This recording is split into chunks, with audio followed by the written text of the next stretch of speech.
This is the NYSCOPBA double bunk display that we built in the Legislative Office Building, adjacent here to the Capitol Building. It was on display from February 14th till today, the 19th, and over 6,000 people pass this area every day.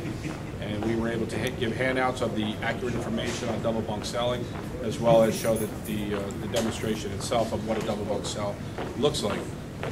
The display begins over here. All set? All right, over here what we have is a chart that we've used the last couple of years. It came to light during the hearings that we had with the Republican Assembly in 2009, 2010. And I'm not sure if you're able to zoom in on this or not, but originally you'll see April 27th of 2009, the percentage of occupancy was reported as 102.2%.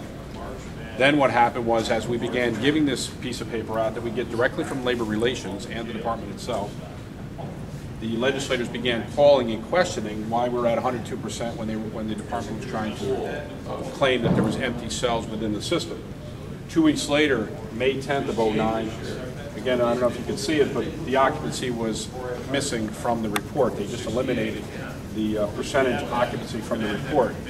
Then as we began explaining the temp beds, the infirmary beds, and the SHU beds to the legislators, again, you'll see 2 weeks later, May 17th, that entire piece of the reporting system was eliminated from the reports, and this is the way the report looks from this point forward. Okay, this portion of the display is where we have recommended to the legislature and to other elected officials where savings could be met by consolidating administration. As many of you are aware, we have many facilities across the state. I think we counted 17 different locations where 2 prisons and sometimes 3 exist on the same property, only separated by either a road or a fence. And what we've done is pointed these out so that legislators are aware, or even the public as they walk by, they're aware of where these facilities are located. And some of these, we have upstate Bear Hill, Franklin, 3 on one location, where they have 3 entire units of administration on top of the very high numbers of administration at Albany. And what we're saying is one administration could run these 3 facilities and merge there. Savings could be met at these facilities if they would combine administrations. Another one, Chewaugunc, Walkill, we have Downstate, Fishkill, Camp Beacon, all very close to each other. Proximity of Attica, Wyoming, Taconic, Bedford, just across the street from one another, and so on and so on. And we thought this was important to point out to the legislators why or where savings could be met, and not just say we're here to ask for savings on our part, but we're also here to show where savings can be met if administration is consolidated. Okay, this is the replica double bunk cell that got so much press recently. This is an actual cell. The dimensions are from Attica Prison in Attica, New York. This is a cell that was designed for 1 inmate, now housing 2 inmates. And this is how the Department of Corrections is creating the illusion of having empty cells in other prisons. They've taken 6,000 inmates from other facilities and put them up on top bunks. We currently have 6,000 inmates just in our mediums and minimums, and another almost 1,000 in our maximum securities that are forced into this cohabitation of double bunking and up on the top bunk.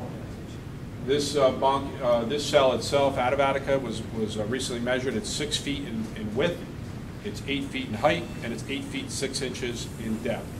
It has 2 lockers, double bunk beds, some of the common property that would be seen or found in the prisons, as well as the stainless steel sink toilet combo. Here we go. And here we have the superintendent's housing or mansions, as you can see with the pictures that we have, along with the superintendent's salaries. The superintendents has recently reported they each have their own vehicles, gas, and Easy Pass that gets provided to them in compliments of the New York State taxpayer. And here we've illustrated the housing that there is also afforded to them.